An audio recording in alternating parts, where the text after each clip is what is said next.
my stardust melody, the memory of love's refrain.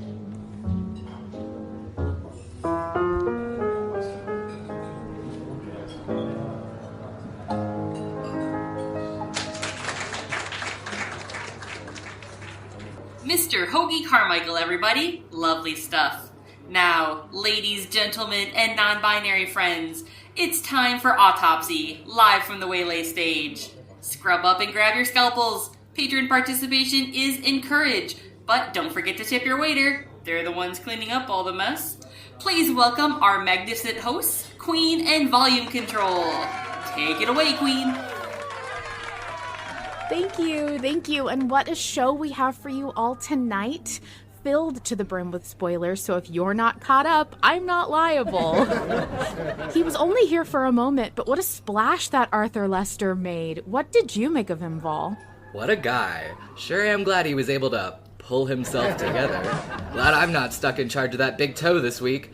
Suppose we have management to thank for that. Everyone give a round of applause for management.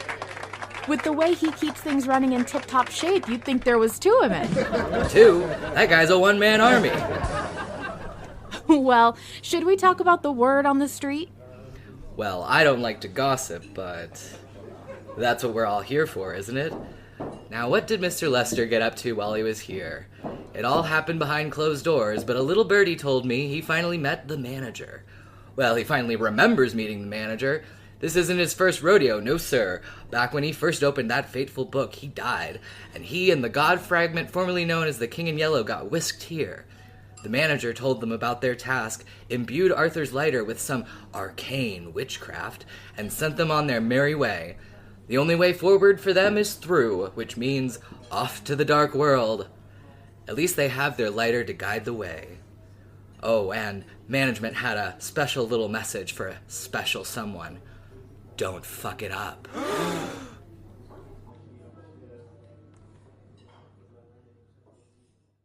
So how about that? Welcome to Malevolent Autopsy's third season, everybody. I am so excited. Thank you to Vol and Misraa for helping me pull together this silly idea. Vol wrote most of the script, and it was so much fun. Yeah, we had a lot of fun with that, and I'm becoming more powerful by the day as I learn how to do audio editing. So I did the the rim shots and the laugh track and the applause, and Queen put together the incredible ambiance with the Stardust and the Waylay background noise. Yes, for anyone who doesn't know, that was Stardust by Hoagie Carmichael, and actually that song has been in Malevolent before. Yeah, I thought that was really cool, and it's one of my favorite songs of all time. I could listen to it on repeat. This was actually a song that was featured in Part 10, The Hotel, all the way back in Season 1. And I know that not because I go and went and listened to the whole season again, but because during the commentaries, Harlan actually makes a point of saying, this is Stardust by Hoagie Carmichael. So because Arthur's dreaming at the beginning of the episode, I think. Yeah. And that's not going to be the full intro for every episode of Autopsy. No. That's just something we wanted to do to premiere the first of season 3. But I do think that going forward, we're gonna have a few fun changes like we did for season 2. So I'm excited. So we've done our episode summary. We've done our little spoiler warning, and now we can just get into it. Yeah, let's get into it. So what do you make of that?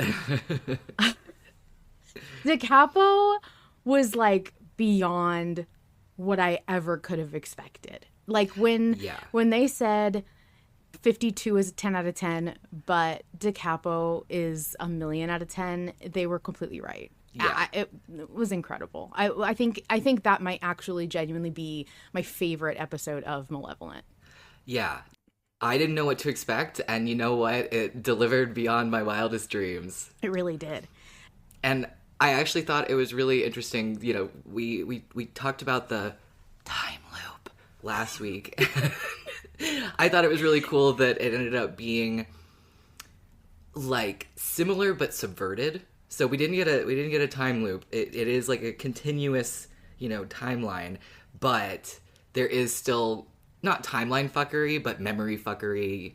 Yeah, and I think that in terms of how many answers we got, I was so impressed that as many answers as we got new questions. And, oh, yeah.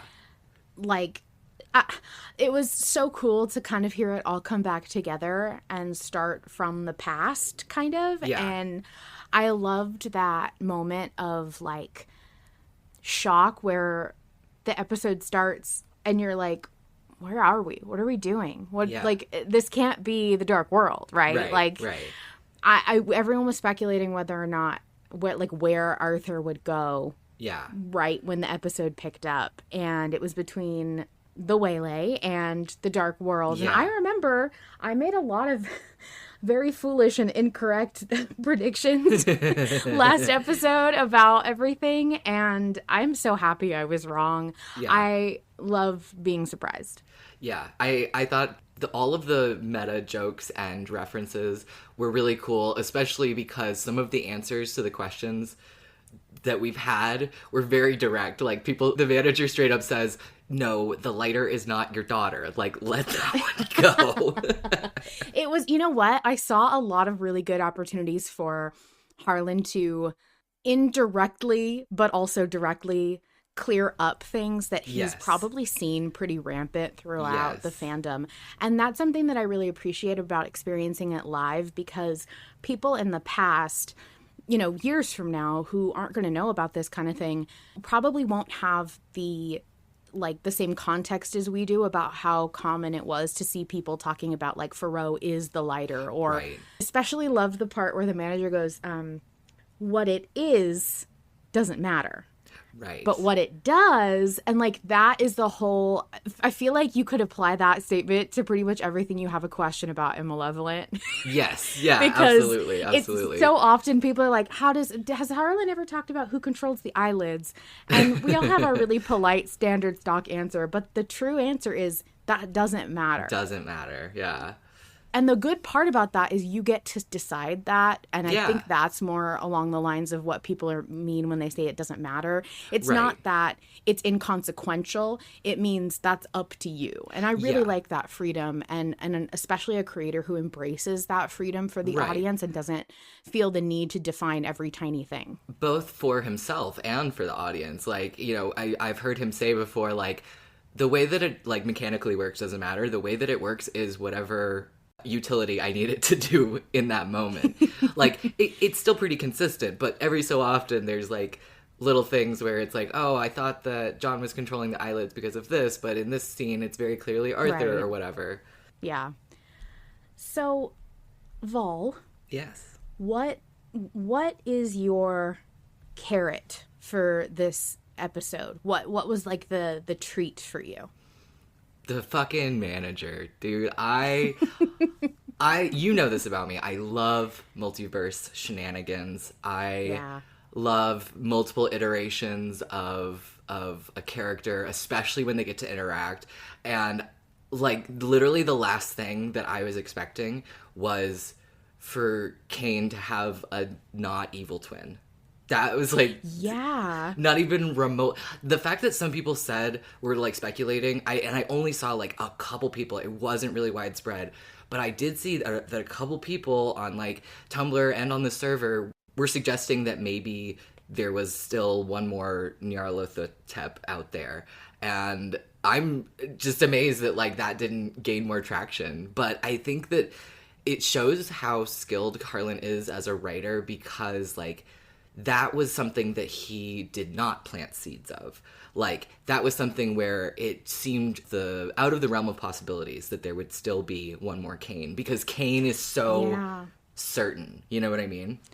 Well, and that brings up, too, the part, I think I said this in an episode of Autopsy a while ago, Harlan's ability to make me believe what his characters say, despite the fact that he's shown me multiple times there is no reason that I should trust anything most of these characters say, is as truly astounding. It's that magical redirection that creators have.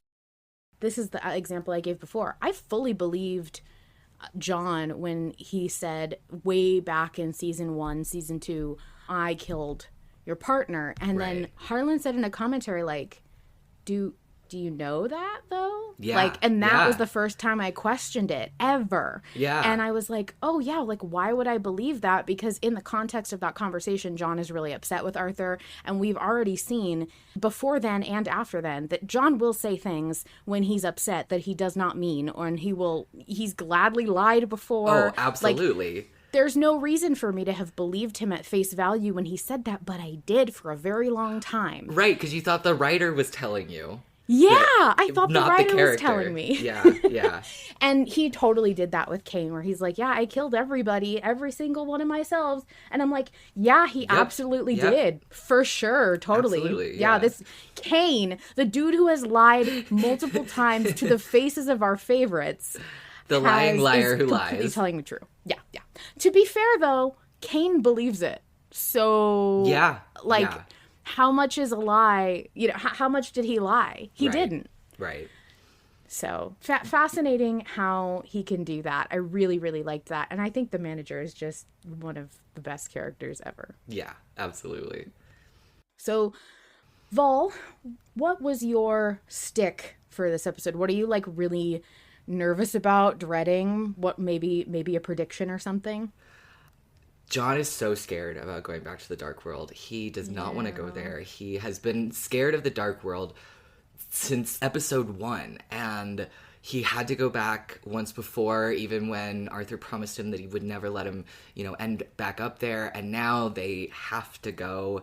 It makes me so anxious, and especially what the manager said about how when you go to the dark world, it's like all the lovely things and your memories get scooped out of you. So even though we're not getting a time loop reset, I'm wondering how much of a, like, character reset or memory reset we're actually going to have with Arthur and John going to the dark world. I'm so nervous about that. I have to admit, it's a good stick because, woof, I'm not ready to go back. I'm not ready to start over. Oh, Graham says in the chat, well, the lighter is supposed to prevent that. So that's true. And also, Harlan has said that he's sick and tired of the girls fighting. So I don't think he wants a full reset. Because to what end? Why would that? That wouldn't be fun for him, I don't think. No, and that wasn't really what I was saying either. I'm not ready to go back to, like, I got really secure in the stability of John and Arthur's relationship and their progress forward as people beyond that relationship, that I'm not ready to go back to being scared about personal backslides and about narrative backslides. Yeah. I mean, I know that's what's going to happen, but, like, the concept of everybody around them being scooped out and hollow of their pleasantness and what makes them good, or he even said some of them should be there, some actual terrible people. So that's gonna be tough. I think it's gonna be an exhausting season in a good way. Yeah. So what was your carrot for this episode, Queen? My carrot was the world building of the Waylay. And I loved every stupid little nod to the patrons and to the audience. I loved every Easter egg. Because if you're new here, I have a really hard time holding information in my brain for a long time. And so therefore, there are a lot of things about Malevolent that are Easter eggs for a great number of people who like to absorb a lot of information about their hyperfixation. For example, the Call of Cthulhu games that the story started kind of based on. And I'm not really able to get super into that. And so all of the Easter eggs have kind of flown past me and not been for me. Sure. And it's really, really fun to get some now and to be like, that's me. And to feel like I have a little group here with me, a huge community here with me who can also share in that fun Easter egg moment. I loved the way it was so seamless. Like, the way it was so easy to ignore and to treat like a normal part of Malevolent, because that's like the best way you do Easter eggs, where it can be completely ignored or not understood or chalked up to like a weird joke or a character quirk, but you get it and it's for you, and I love that. But I want to say, like, not just because it's a shout out to me specifically, but because I love anything that invites community, and I think building a place where the patrons can play is like the biggest love letter you could possibly give to us, because we can imagine ourselves there in the story, and we've been making choices all this time, but we don't really have a lot other than the moments that Kane has given us in the past, and even then kind of briefly. We don't know where we would fit in, and people have beautiful visions of, like, I've seen people kind of portray the patrons as like a bunch of little ghosts in the corner watching John and Arthur and like cheering them on and stuff, and that's been really cute. But I really love the establishment of this like nightclub where we've all been scooped up and chosen to as like special little guys, and we get to live. And I love that, and seeing people play with that in the last few days has been so fun. People are like making really their little guys and making up jobs for them, and it's really great. Yeah, Faye in the chat says, guys, I want to be at the Waylay with all of you, reading poetry, drinking blood and sand, and cheering our boys on. That's the Invictus server. We're there. That's Invictus. It's there. We are all there, and I do love that. I think it's so fun. We're all in Malevolent now. Canonically. Yeah, we're like canonically in Malevolent. And for the public who doesn't know, I do want to talk about some of the Easter eggs and explain them to you. I thought that, if you don't mind, Vol. Yeah, no, please do. The moment where he talks about crab being on the menu is a reference to Crabevolent, or a million different ways you could say that, which is a clip of Harlan and Joe playing video games together on stream. And Harlan starts talking about the fact that there are a lot of crab sound effects in his sound library, and then it's a really funny clip where he details, oh, I need footsteps, and, a guy walking on a sheet of metal, crab walking on a sheet of metal, and it gets me cracking up no matter how many times I watch it. It's really funny. And I think it cracks Joe up a lot. I think Joe just, like, falls apart laughing, and that makes it even better. Yes, yeah. And then there was the fact that he straight up says our patrons a few times. We also had a nod to, there was a patron name read out in the episode earlier on before they get to the Waylay, where one of the characters says that I think it was Arthur, the Tanner case. Oh yeah. Yeah, so he talks about Marvin Tanner, and Marvin is a very long-time friend of Harlan's who has been around since before Malevolent, and just like a really long-time fan who is really beloved in the server. Harlan hasn't done names in the show in a very long time just because of the size of the show. Yeah, not since like season 1. Okay, yeah, I couldn't remember. Yeah, I guess the officers were in season 1. Yeah. Because season 2 was all in the Dreamlands, right? Yes. I'm trying to think about the other one that I really liked. The dice rolls. The dice rolls were were bothering the patrons. Yes, how could I forget that one? Yes, it's like my favorite one, I think. Yeah. The dice rolls were bothering the patrons. Because, as I'm sure you've noticed, there are some dice rolls in the first 2 seasons of Malevolent, and yes, there is a single dice roll in season 2. Oh, is there? There is. I just finished cataloging all of them for the wiki. I was just gonna correct you and be like, no, I think it's only in season 1, but no, I forgot that you'd just written the wiki page. Yeah, I went through the transcripts and searched for dice rolls, so they are all updated in the wiki now, but I loved that nod, and I think it's a really fun in-world explanation. I think that was a really creative way to explain why certain anachronisms exist in the show, why there might be some things that are out of time. Because Plastic Jesus is, I think, a 60s song that Kellen sings, and like, why would he be singing that, and things like that. So I think that's a great little thing. I think there's also the mention of like a Rolodex or something that wasn't Yeah. invented until really late. Things like Yeah. that. So, but I loved the Waylay world building a lot. That was my favorite. And what was your stick for this episode? My stick for this episode is you just need to let go. Mm-hmm. What the fuck do you mean you just need to let go? Motherfucker. Acceptance. I don't like it. I don't like it. I don't like it because it gives me the chilling feeling that it's going to be a multi-meaning phrase. Yes. I think it's going to mean, first of all, they have to let go of each other.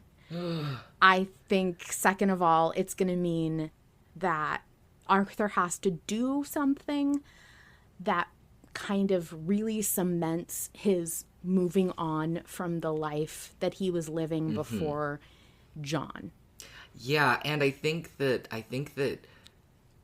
yeah, I have a point about that I'll get to later, but yeah, I think that Arthur is gonna have to do some real soul searching and probably, hit bedrock before he's able to, complete this journey. Yes, I agree. Yeah. I'm dreading it. I'm dreading what that means. I'm dreading what it will say. I'm scared and I don't like it. But I know that the Dark World is also going to hold many fun things. I think it's going to be a really fun opportunity to... Every single time he's done it, my favorite parts of the story have been when Harlan is not leashed by anything, which means the nightmare and even parts of the sect where we got to... I still remember the name of that episode, which is wild.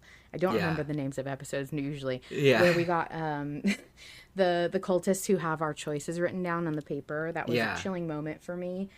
Like, when he's not bound by the rules of the story, even the ones that he's created for himself, I think that's some of my favorite stuff because he's not limited in any way. And I think Harlan really thrives off of having a box of rules and a sandbox to play in for a little bit, and then stepping out of it is where he really excels when I listen anyway. And I admire that so much because without rules I fall apart.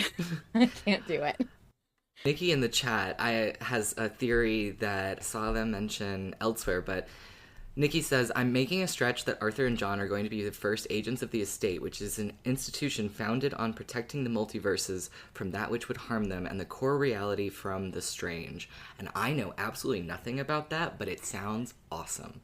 That sounded like I'm intrigued. Spanish to me, which I don't understand, but kind of know some of. Right. I'm pretty sure that just by listening to Nikki and being Nikki's friend for so long, that's tied to the general Invictus overarching thing. And Harlan has said that he really wants to keep doing stuff in that realm. And so I wouldn't be shocked. I mean, look, Nikki's been right about a ton of things. I'm not going to say Nikki's wrong about anything ever again, basically. The Strange is one of the campaigns, I do believe. Yes, yeah. It looks like we have somebody in the audience who wants to share. Shall we have a listen to what they have to say? Let's do. Yami Kaku here, any and all pronouns, and wow. Wow. I will fully admit I did not have a lot of theories, a lot of anything going into this, other than what I had read, other than what was discussed on Autopsy the other night, and it still managed to surprise me. It still managed to shock me.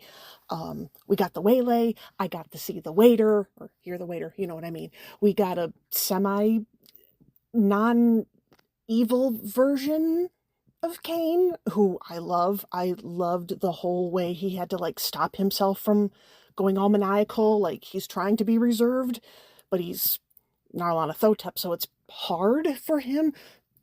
incredible acting by Harlan.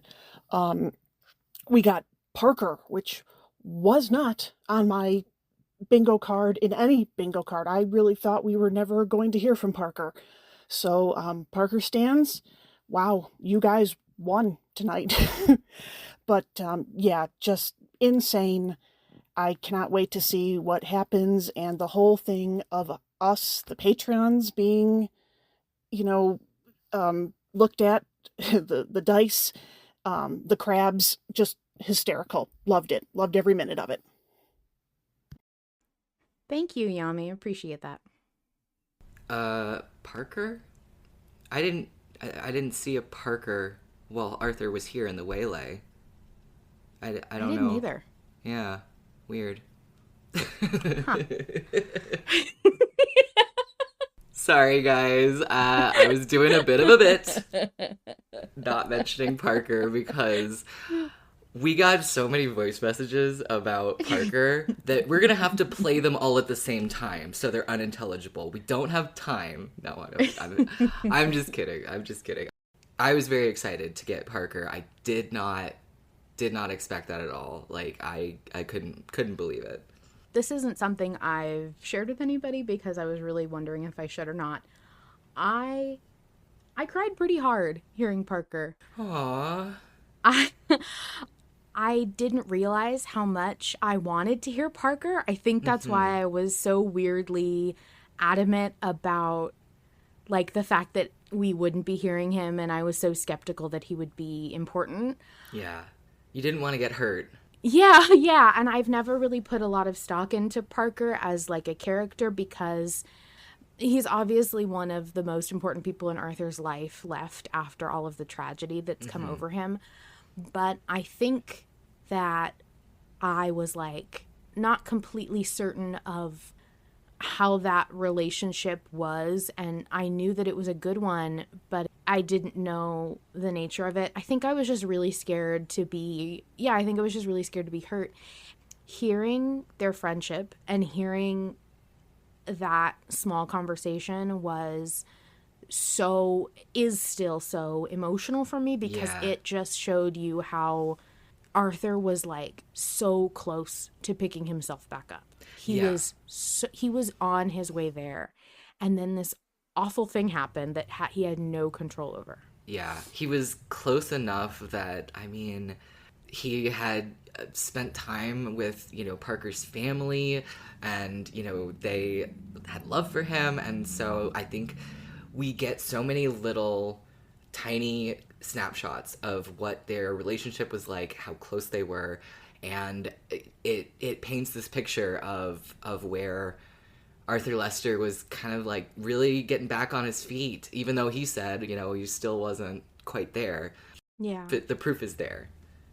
We've spent 5 full seasons getting to know Arthur and feeling connected to Arthur and understanding his pain and listening to him go through horrible, awful things that he doesn't deserve, arguably, and that he did not welcome or ask for. The fact that I had to listen to him and one of the worst days of his life, again. Yeah. It actually hits me way harder than, like, Faraho or anything, I think, because it is so domestic and familiar, and it is so obvious that this is somebody Arthur feels safe with. Parker sounds like such a good guy in a way that was always very hard for Arthur to come by when he was not the best person. And Arthur knew I think Arthur felt that he didn't deserve that, and you know that he still didn't feel like he had earned Parker's love. And for him to come through all of this, he never got time to grieve that. He never has.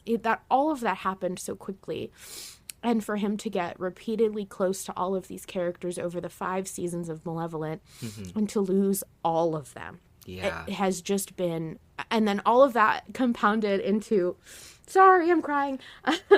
All of that compounded into this moment that opens up season 6 for the literal dark world. It's like, Yeah. how much lower can we get in Malevolent? How much harder is it going to get? But, I mean, the manager specifically mentioned that we have the opportunity to help other people in the dark world. Like, not everyone. We can't save everyone. Yeah. Not everyone wants to be saved or deserves to be saved. But I think the fact that the manager mentioned that the lighter will not only help us, but can help other people, I'm hoping that is a big part of what drives Arthur and John forward, you know? Yeah, and I think that helping others has always been something that people suggest to you in order to move on in life, whether it's from a mistake that you've made or in tragedy when you don't know what else to do. Helping others is generally what people suggest, and it does make you feel good. Yeah. I think that our opportunities to help people in the dark world will be really difficult and harrowing, but also uplifting when we manage to successfully do it. I think we're going to have at least one win. Yes. I will say, I am thrilled to hear that while also being full of dread, because I am the kind of person who wants to help everyone. Yeah. Yeah. On the flip side, I have learned from Malevolent Right. the genre that I am in. Yes. You got to be a little genre aware. I am also very excited because the polls will be so awful. Yes. There's gonna be blood this season in the poll mines. Absolutely. Oh, Absolutely. I'm ready. I'm so ready. Before we move on to the next voice message, I just have to comment that you and I were both laughing that Yami's message didn't actually mention the missing inventory. Yes, I would. Yeah, the whole inventory is canonically gone. Dead. Gone. Except for the lighter. Yes. Shall we hear from our next audience member? Yes, let's listen. Hi, Autopsy, Rosesofenvy, she, her, and no one is surprised I'm here to talk about the music. Psych, we gotta talk about Parker first. Peter Parker Yang, my friends, we have heard the sweet, dulcet tones of Arthur's former partner. We have dialogue, we have characterization, we have a man with a plan and a gambling problem. I have never in my life been more happy than listening to 2 minutes of them having a conversation. We learned so much in those 2 minutes. I'm still reeling from it all. He's got a sister. We know that his parents love Arthur. I'm not normal and I will never be normal again. Do you remember way back, the first Autopsy episode I appeared on? Queen asked me who my favorite was. I said Parker. Parker has been my number one. And do you guys get it now? I hope you get it. Anyway, you know what I'm also not normal about? The music. Now we're back on topic. I cannot believe Parker told Arthur to put the box on the piano. Instruments are not tables. However, that does give more of a view of how they see that instrument. They do not see it as a piano. They see it as another thing to stack things on. And that just, I'm gonna write fanfic about this, I promise. And we also got a new little theme at the beginning of the Capo. What's exciting about this is it's one of the few pieces in a major key. From what I could tell, A major. And I am playing it, as you can hear. I transcribed it a few hours after the Capo dropped because I love it. I'm playing it because it's actually pretty simple. It's the hopefulness and right happiness. Oh, it fits so well. I want it to be Parker's theme. The last thing I want to leave with is a phrase Parker said. Parker tells Arthur, lighten up, it's just life, which I immediately locked onto because it reminded me of Barnabas's lighten up, it's only death. Probably means nothing, but I love a good parallel, and I also love Peter Parker Yang. There were so many amazing things in Da Capo. I have to admit, I did not even notice that there was some new music. But of course there was some new music because it's Harlan and he can't go, more than an episode without coming up with an amazing new composition. And I do love that it's in a major key and it does have that lift and that hope. Oh, yeah, that does make the Parker scene that much more devastating. I when I heard the music under that scene, I was like, also a mess for what the music added. Mm-hmm. And it's like, I think gonna be my favorite piece of Malevolent music, even over The Wager. It was beautiful, and so hearing you play it and knowing that you're playing it was just emotional. I just absolutely love Parker and Arthur's rapport. It's so good. It tells you so much about their relationship, how comfortable they are with each other. Oh yeah, Nikki points out that Parker bought that piano for Arthur according to some extra writing about Parker that Harlan so graciously did years ago. And he detailed that Parker got Arthur the piano for his birthday one year, but Arthur never played. Yeah, I am so happy for all of the Parker people. I definitely feel like a phony because I'm going to start loving Parker a lot more now that I've heard him. Mm-hmm. But I hope that I'm still welcome among you all. It was actually really funny that Harlan was cooking up this Parker scene for Capo because during the weeks that 52 was coming out, there was like a Parker fic writing renaissance. A lot of people were writing Parker and Arthur scenes and stuff, and so it's very funny. I bet I don't know if Harlan notices those waves Trends, in the fandom of popularity. I don't know if he notices that, but I bet he was just steepling his fingers, scheming grin on his face. Graham in the chat says that he feels the need to point out that the character Parker is in debt to is a Call of Cthulhu NPC. Edwin shows up in Witch's Mark and in Game 1. He's actually the man Henry McFarlane is in debt to. He threatens to kill Henry's daughter, Emily, if he doesn't pay out. Interesting. It's fascinating. I think we're ready to go and listen to another member of the audience. Yeah, let's do that. They, she, they. So it's day 3 since we first heard Parker's voice, and I am so normal. I am so normal. Like, Parker, holy shit. I became a patron when 26 was in the process of dropping, just in time to hear Arthur talk about Parker, and from that I immediately became attached to him, and over time I just kind of accepted that I wouldn't get to hear his voice, so the first 3 minutes of Capo just blew me out of the fucking water. I am dead. I am a corpse in the closet, and King is making clacking noises with my teeth. He was everything I could have dreamed of. I love the way they talked to each other, how comfortable and lived in their conversation felt. I love that Parker has his issues too. I love that Arthur's met Parker's family and they love him. And just this little snapshot of their life, the tea kettle whistling, all their little routines, everything they built together through the years that was ripped away. And oh my god, Parker telling Arthur to breathe and trying to help him when Arthur opened the book, even when Arthur was telling him to stay back. I have so many feelings. I am so normal. I'm fine. I cannot believe this is real. I cannot believe this is an actual thing we got to hear. Every time I think about it too hard, I go a little bit more insane. Thank you, Faye. I'm so happy for you. I wanted to include everyone's excitement about Parker because Harlan and Joe have been playing the fucking long game with this, because there have been jokes for ages where, we have an emoji on the server that says he's dead because Joe and Harlan wanted to, nix any, conspiracy theories that he was still alive, and he still is dead, but... Yeah. There was even a joke from a spooky stream, I think years ago, where Harlan said, okay, yeah, Parker voice reveal time, and then he just does a death scream.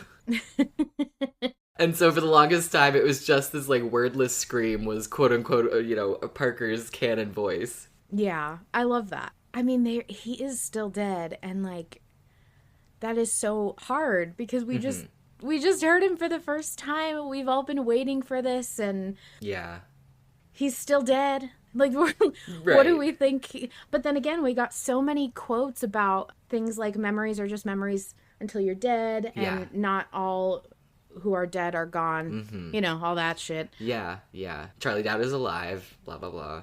Yeah, and I thought that was really fun, and I bet they were sitting on that for so long. Yeah. And that when Joe finally realized they were going to get to this moment, I bet she was really excited, because Joe has always been the number one person to remind everybody Parker is dead. There is no conspiracy that he's secretly among us. No, she takes great joy in reminding everyone. Faye also mentioned Parker having his own troubles, his own woes, and I do think that it's really funny and interesting to have that little added quirk that we know that that Parker is in extreme debt, and People have been throwing around the headcanon that Parker was a boxer because it's implied he was the more physical of the two of them. Oh my God, you mean the best part of Malevolent where they're having an argument in the elevator and Yes. John reminds Arthur that he talked about that and how Parker used to beat people up for information. Yes. And Arthur's like, do you think I couldn't just do that if I could see? Oh God, sorry. I love that scene. Joe did come in the server, and she confirmed that Parker was a boxer. Now, that's not word of God. It's word of God's wife in Joe's own words, but I think that's fun. Yeah, I loved that. And I also loved the rise of people having to be reminded what a Parker truther really is, because I had to inform people. Parker truthers are defined as people who think that Parker didn't die, or that Parker is somehow like John in disguise, or Right. It's not whether or not Parker ever existed. That is not up for debate. That's not disputed. But whether or not Parker's actually dead, that is what makes a Parker truther. No, I mean, everyone has had their moments, because when apparently, well, we didn't know this when we were coming in, but people thought that Charlie for a while was Parker. Yeah. Because they were like, he's not been, like, he didn't describe him physically. Arthur wouldn't know what he looks like. He could be Parker, but then people were saying, like, well, what about his voice? There was, like, a whole debate about it. People were genuinely super suspicious. So all of that being said, Parker is dead. He's probably going to stay dead. I also think that it's very telling that Parker had a meaningful conversation with Arthur about letting go and moving on and difficulty with your past and doing things in the now. I think this was a great episode to set up the season. Yeah. So good. Absolutely. Shall we listen to one more person shout about Parker? You there in the back with the I Love Parker t-shirt. Come on up on stage. Hello. My name is Nukuome, and my pronouns are he, it. We won. We won! My wife can no longer call me delusional or obsessed for crashing out and stimming over Parker fan art or fix, because he is real. I can call him my favorite character and have a rebuttal to, but he's super dead and we've never heard him because he's spoken and he's in the podcast other than being a corpse on the floor. But what I really wanted to talk about, my parents love you. We could be brothers. Arthur's putting off something that entire conversation. Didn't Parker maybe offer to include him in the Yang family, either like legally or the other one? And Arthur's still feeling like an outsider and not wanting and hesitating because he's already fucked up 2 whole families and he doesn't want to put the Yangs through that. He still feels super guilty and it breaks my heart. And the only reason why Parker is dead is because he cared for that man. And also, John said that in the dark world, people go to their worst selves. As the resident guy that punches walls and shit, do you think Parker might be a little bit mad about dying? Do you think maybe he might, like, attack Arthur? Also, side note, I'm convinced it's the manager fucking with the radio and, like, turning the dials and stuff in the first episode. Anyways, for my last little bit of time, I'm gonna pull a TMA. This is how Parker can still win. Thank you, Nukuome. It was so delightful to hear you. Yeah, it was great, honestly, getting all of these really happy messages, because I'm not the biggest Parker stan. Like, I like him as a character, I like his purpose in the story, but he's no Charlie Dowd, is what I'm saying. But seeing people as excited to see their guy, their favorite, it's been a real delight. I loved the mention of the fact that it's the manager turning the radio dial because it's his favorite song. Yes. That is a thing from the Call of Cthulhu games that Harlan has run before. I think that when Nyarlathotep comes up in those games, it's his favorite song. I'm getting that through, like, absorption of being in the general vicinity of Liz, Nikki, Fish, and Graham, so I could be saying that wrong. Yeah, I nailed it. Okay, great. Yes, nice. I loved that detail, and I loved that it was like we were given a confirmation of it. I also love the concept of the manager coming down. I have this like scene in my head, the manager being in there and like stepping delicately over this man's dead body to turn the dial of this radio just to have his favorite fucking tune on for a little bit. And like the fact that kind of happens anytime you hear the song in the show, I think that's delightful. It's also very Kane, and I say that like it's very core to a character that is being changed a little bit, which I really like. Yeah, and I thought it was really interesting that Nukuome mentions that we might encounter a very angry Parker in the Dark World who's mad that he got killed. That would be really interesting. I really hope we don't have to see Parker in the Dark World. Yeah, I feel that. I really don't want that, because I guess to me, these good characters like Antoine and Parker, they've earned their rest, and I really want them to just rest. Yeah. And I know that sucks because, like, then you don't get more of the character. But that's how I felt about Parker, too, before Capo. I was like, no, I don't want him. Like, I'm glad he's dead because I don't want him to be part of this story. Somebody clip that. Chat, clip that. No! And then if I don't show up to Autopsy next week, I want you guys to write down this list of names.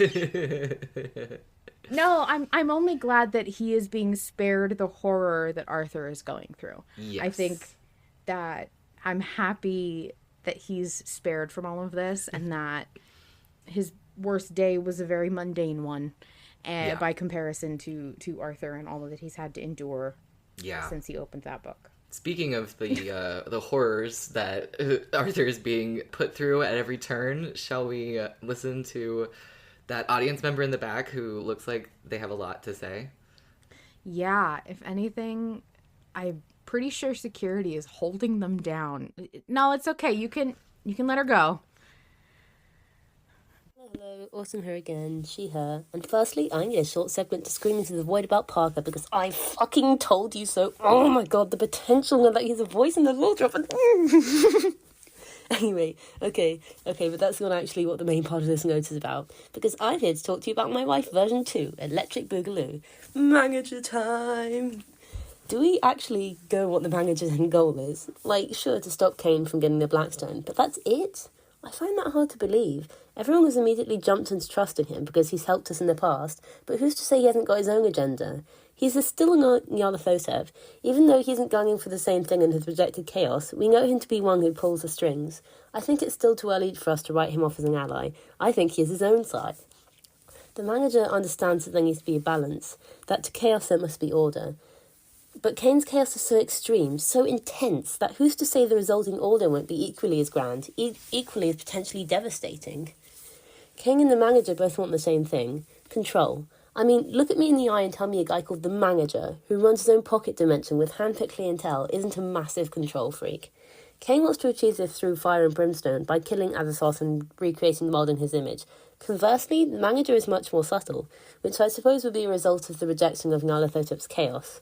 While their specific plans have not yet been revealed, I believe that instead of wanting to outright kill Azathoth, the manager would rather opt to control him from within his dream. Thank you, Autumn. I appreciate you. Yeah, that does bring up some interesting questions about what the manager's, end goal is. And I really like what you say about the, antithesis of chaos being order and how that could be just as bad. I don't agree. You don't agree? I don't agree. I think the manager is wonderful, has never done anything wrong in his life, and I would trust him with mine. I think he's great. I also just I am a very, as everyone has put it, type A sort of person. If I had to pick a Nyarlathotep to be, it would be the manager. Yeah. I like order. I like rules and specials on the bulletin board. If anything, I would be the kind of chaos bringer that would bring too much order. So I trust the manager with my life. That's it. Something that Autumn said about the manager being on his own side gave me Good Omens flashbacks. Oh my god. We're on our own side. But it is also interesting to consider that the manager created the waylay. And I do like that idea that his idea would be to control within Azathoth's dream. But I'm wondering, like, does it take a special amount of power as a Nyarlathotep to create realms like the Waylay, or does that come with the package? I don't know. That's a good question. And I know that we don't know a lot about the manager. I don't actually think we're gonna know that much. But you know what? I should stop making predictions on this fucking show. No, you should live your truth. Make your predictions. It's interesting even if you're wrong. It's interesting for everyone else to laugh at me later. Yeah. They're not laughing at you. Except Luna. Luna Maria is laughing at you if you're wrong. Yeah. Yeah. I don't think we're going to get a lot more about the manager because I think that he will come back at the end maybe to help facilitate what's going on. Yeah. But I don't see him as, like, I think it's very intentional that he's hiding in the waylay because if Cain kills him, like, what the fuck else is there to do? However, the point remains, the manager is what has kept Arthur alive. Arthur is now no longer, I mean, in the story anyway, the fear of Arthur perma-dying, I know that some have not felt that in a long time, but it has always been on the table for us. And now it kind of feels like it's not, which means I'm terrified for what the fuck that means. Yeah. That means worse than death to me. I don't like that. Yeah. Yeah, and I mean, the manager establishes, like, Arthur, you don't have a body to go back to, buddy, so who knows what waits for you at the end of this journey. Yeah, him confirming that Arthur has no vessel to return to and nobody knowing what that means. Yeah, it's a lot. We've been given a lot of information and also none. Right. Should we listen to the back half of the ranting woman in the back of the audience? Yes. Let's give her back the mic. Because there remains one key difference between Cain and the manager. Cain is willing to cede control, if only for a moment, as he kills Azathoth, leave his existence hanging in the balance. The manager, on the other hand, could never go so far. They still have some sense of self-preservation, continuing to hide out in the waylay, whereas Cain is entirely suicidal in his desperation for fulfillment. And I think this is a direct result of Cain witnessing Shub's erasure. Before, he wanted control, but he wasn't thinking big enough. Why not take the leap? Fuck it, you know? He's seen a being of his power level die, not even die, be erased. He could use that. If Shub can die, who's to say Azathoth couldn't as well? Death is another tool in his arsenal now, and fear of death is a truly beautiful thing in a world he feels is so stagnated. And unlike the manager, Cain is willing to face this, face oblivion so he can maintain ultimate control. Cain does not fear for his life because at the end of it all, he will either be free from the shackles of Azathoth's cage, to do as he pleases, or be unbound into oblivion. I cannot overstate to you how much both of these fuckers have been rattling around in my brain ever since Capo, and I've only gotten some coherent thoughts to put down on paper, so I hope they just make sense, because I absolutely cried through the entire episode after I heard Parker. Thanks for listening to me ramble. Have a good autopsy! Thank you for submitting it in 2 chunks. That does make it a lot easier on us, and it allows you to say what you want just within the constraints. Yeah, it's going to be really interesting to see where we go from here. You know, Capo turned out to be not what anyone was expecting, and I continue to, you know, fully go forth and embrace season 6 for whatever it is. Yeah, I'm very excited. I can't wait. I'm very excited about, like, where we're gonna go with season 6. I'm scared. I actually haven't been scared since at all until tonight. I didn't realize how scared I was. I think that overall, Capo is gonna be in my. I think it's gonna be really hard for me to choose my favorite episode of Malevolent because of Capo. I think it's really knocked a lot out of the ballpark for me. This was kind of everything I wanted. And also, it was like the first episode in a long time where things were dirty and gross and bloody and violent and awful. That's true. That is true. And yeah, it's interesting because the 52 dropped for the public, and they are now going to have the experience of having to sit with Arthur being dead for 2 weeks, like we did during the witch episodes. And yes, finally. I like a little payback. Yeah, it feels good. Feels good. I also want to mention that since this is the first episode of season 3 of Autopsy, we have had a record-breaking number of listeners in these shows, these live shows, and it has been so much fun. It is really, really, really nice to have people who show up and to have people who want to listen and have been with me through all of the changes that my podcast has gone through. And for everybody who's been supporting us just by like talking about it and being excited for it and submitting things. We didn't have voice submissions for a very, very long time at all. So thank you. Like consistently now we have at least one in there, and that is really all I could ever hope for. And I have to say, I specifically wanted to shout out Graham, because Graham has listened to every episode of Autopsy, has been here every time we record, even behind the scenes.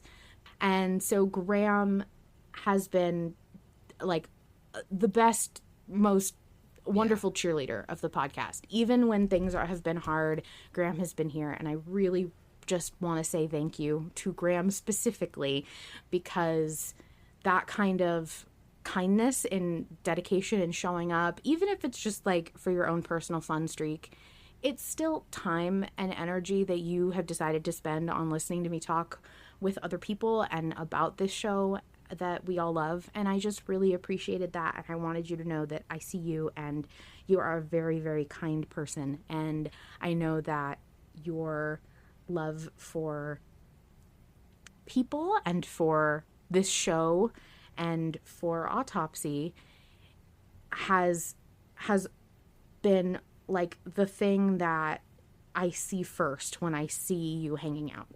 So thank you so much, Graham, for coming and hanging out. And of course, there's so many other people that show up that help, that I could say thank you for, another 20 minutes. But I think Graham specifically on his big landmark 50th episode deserves a specific shout out.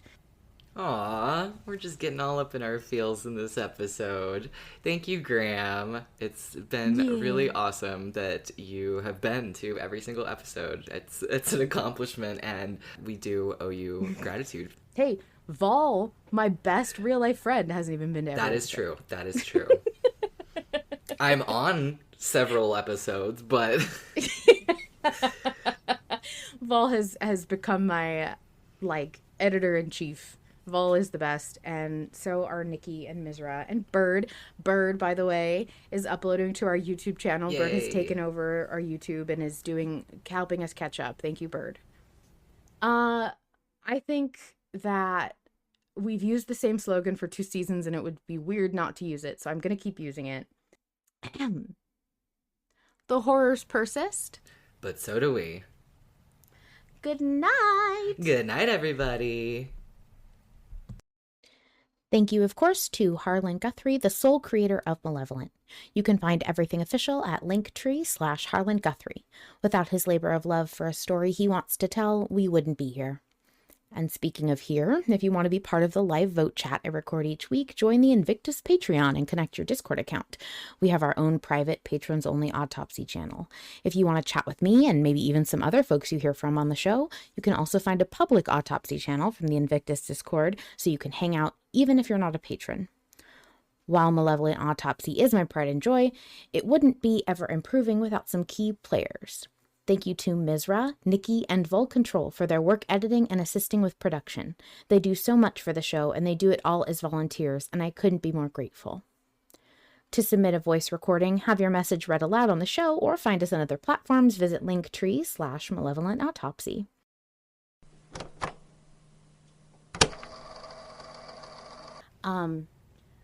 Misraa and Nikki, can you cut out me bursting into laughter while Vol is saying something very serious? I'm sorry, everybody. What did you? Oh no, fish! Oh God! You bastard! Terrible.